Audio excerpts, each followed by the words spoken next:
Hello students, our next topic is Bethe Bloch formula. हमने जो topic पीछे अभी किया, मैंने आपको पिछली वीडियो में टॉपिक भेजा था जिसका नाम था energy loss of a charge particle through matter. ठीक है, ये उसी का एक्सटेंशन है आगे कि जब एक चार्ज पार्टिकल एक मैटर में से पास करता है तो वो एटॉमिक इलेक्ट्रॉन्स को क्या करता है, अपनी एनर्जी जो है वो देता है, ट्रांसफ़र करता है। हमने वहाँ कंसिडर किया था कि जो चार्ज पार्टिकल था that was moving with velocity v along x axis.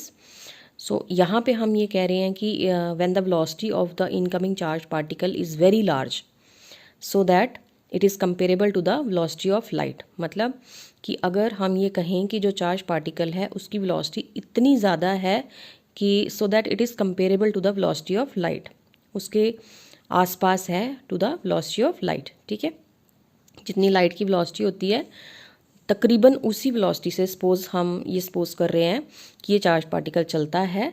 तो वहाँ पे हम जो दो वैल्यूज़ हमने निकाली थी स्टॉपिंग पावर के फार्मूले के लिए, b minimum and b maximum, तो वहाँ पे हमें एक रिलेटिविस्टिक करेक्शन अप्लाई करनी पड़ेगी इन दोनों की वैल्यू में। ठीक है, आपने देखा था वहाँ पे बी मैक्सिमम की वैल्यू थी B V upon nu. V आ गई velocity of the particle, nu आ गई frequency of the revolution of the electron.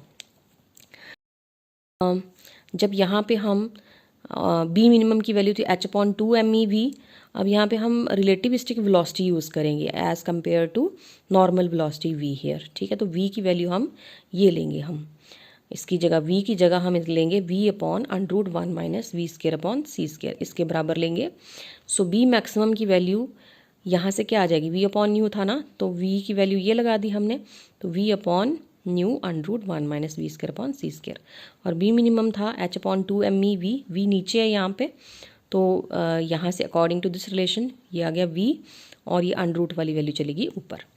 तो इन दोनों की जब हम रेशो लेंगे b maximum upon b minimum, तो इनको जब डिवाइड करेंगे b मैक्सिमम को b मिनिमम से, तो ये एक्सप्रेशन आएगा। सो ये बन जाएगा 2 MeV square upon h nu 1 minus v square upon c square. √ है ना, तो √ कैंसिल हो गया। तो हमने जो Bohr's formula for stopping power derive किया था, पहले ये था फार्मूला, वहाँ पे हमने बी मैक्सिमम और बी मिनिमम की वैल्यू सब्स्टिट्यूट की थी, ये वाली दोनों, तो हमारे पास ये फार्मूला आया था। ठीक है, सो अगर हम कहें कि if n capital N is the number of atoms per unit volume of the medium, जो मैटर है या मीडियम है जिसमें से चार्ज पार्टिकल मूव कर रहा है, सपोज n क्या है, number of atoms per unit volume, और z डैश आ गया atomic number of the absorbing material. So what is the number of electrons per unit volume, then ये जो स्मॉल n क्या है, this is the number of electrons per unit volume. So वो हो जाएगा multiplication of this n, this which is the number of atoms per unit volume and atomic number of the absorbing material, मतलब nz dash. Small n किसके बराबर आएगा, nz dash के बराबर। सो n की जगह हम यहाँ पे nz डैश सब्स्टिट्यूट कर देंगे। सो ये फार्मूला इस फॉर्म में आ गया। ठीक है, now if we apply here the relativistic correction and use equation 1, ठीक है, in the expression for stopping power.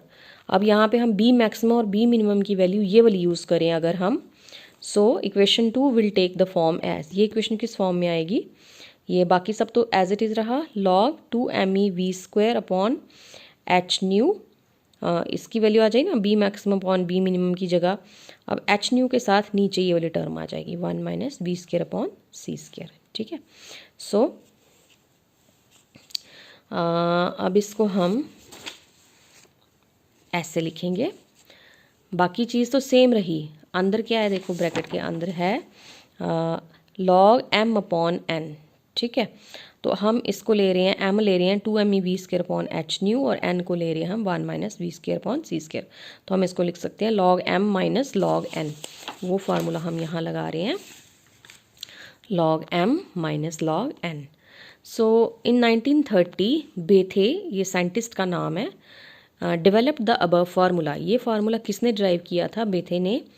However the exact formula was derived by Bloch in 1933। So इसको आगे मॉडिफाई किया था ब्लॉक ने, तो जो कंबाइंड फार्मूला, जो रिजल्टेंट फार्मूला मिला, उसको नाम दिया गया Bethe Bloch formula. That is given by the complete Bethe Bloch formula is given by, बाकी तो सेम ही है, log me v² upon H nu minus ये एक एक्स्ट्रा टर्म आ जाती है माइनस v² अपॉन c²। ये वाली जो टर्म थी ये ब्लॉक ने इंट्रोड्यूस की थी इसमें, इस फार्मूले को उसने जब मॉडिफाई किया। So this is the complete Bethe Bloch formula. So this was given by Bethe and Bloch, two scientists, and after their names its name is given as Bethe-Bloch formula for charged particle. So this formula जो ये जो Bethe-Bloch formula है, it is not valid for electrons because of the following facts. Number one, heavy charged particles are monoenergetic, while in case of electrons there is continuous distribution of energy.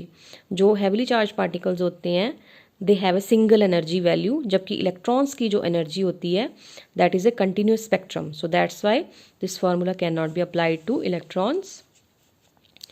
Bethe-Bloch formula has been derived on the assumption that the incident heavy charge particle does not get deflected due to its passage through the matter. हमने starting में ये consider किया था कि जो heavy charge particle है वो deflect नहीं होता अपने पाथ से जब वो मैटर में पास करता है, लेकिन इलेक्ट्रॉन्स के केस में क्या होता है, but in case of incident electrons this assumption is not valid as the path of the electrons will be irregular. Electrons जो होते हैं वो डिविएट हो जाते हैं अपने पाथ से जब वो मैटर में से पास करते हैं। सो अगेन ये फार्मूला उनके ऊपर अप्लाई नहीं हो सकता। So electrons with energies less than 1 million electron volt lose energy mostly by excitation और ionisation of the atoms of the material through which they pass. ठीक है, जो इलेक्ट्रॉन जिनकी एनर्जी 1 मिलियन इलेक्ट्रॉन वोल्ट से कम होती है वो जब मैटर में से पास करते हैं तो अपनी मैक्सिमम एनर्जी को लूज करते हैं by the method of excitation और ionisation of the atoms of the material. ठीक है, now what happens during this process, the charge on electron does not change.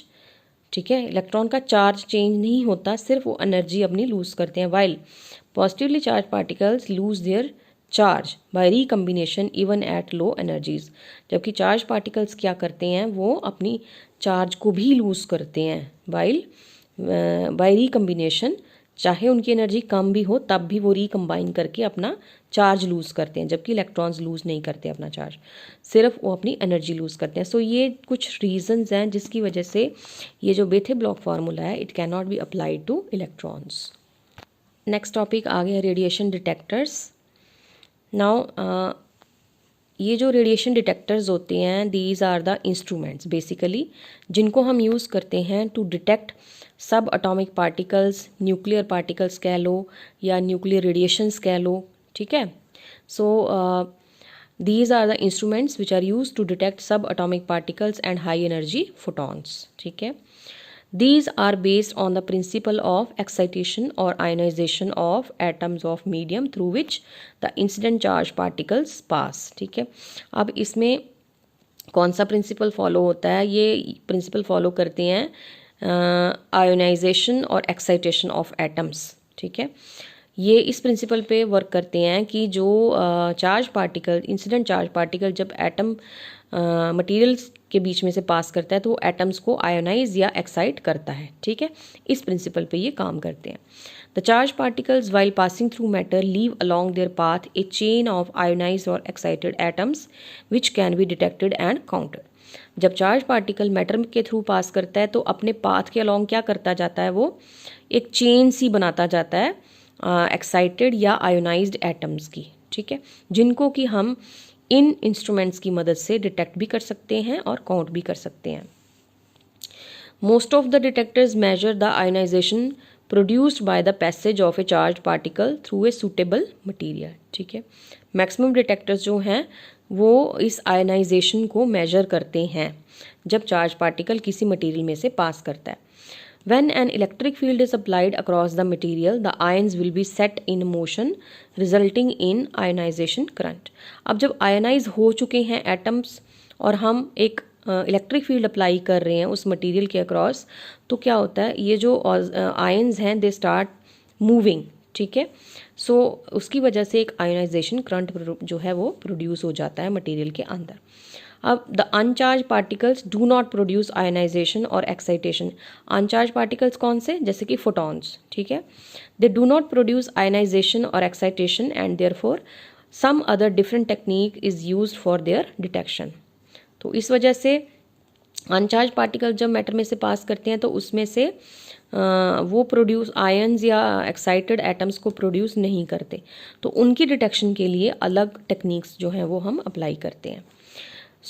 कौन कौन से डिटेक्टर्स हैं जो मेनली यूज़ किए जाते हैं न्यूक्लियर रिएक्टर्स में? The various instruments which are use for the detection of nuclear particles are ionization chamber, proportional counter, Geiger Muller counter, scintillation counter, semiconductor counter, Cherenkov counter, cloud chamber, bubble chamber, photographic emulsion, spark chamber, etc. These are some of the nuclear detectors जिनको हम use करते हैं to detect the charged और uncharged, to detect the subatomic particles कह लो या nuclear particles.